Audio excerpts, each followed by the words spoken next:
अली बोल रहा हूँ। आइए एक ऐसे शख्स से बात करते हैं जिनका गुजारा सांपों के ऊपर होता है। उनके पास एक सांप है।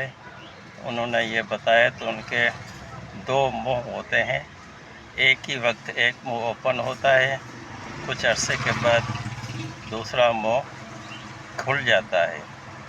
आइए इनसे मिलते हैं, इनसे बात करते हैं। खारस मोह ने खारस नालो छा अथसि? ही बम्बई भला बम्बई जो कीअं तोखे ख़बर पवंदी? ही वरा ही 5 महीने के ही मुंह बंद थींदो ही वरी खुलंदो।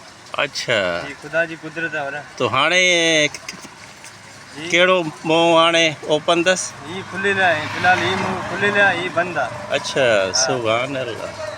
ही बम्बई इनखे ही बम्बई भला इनखे घणे वक़्त खां अवां सां आहे गॾु इहो? ही असां वटि आहे 5 महीने तक। अच्छा, 5 महीने खां पोइ इनखे छॾे ॾींदासीं। इहो छो?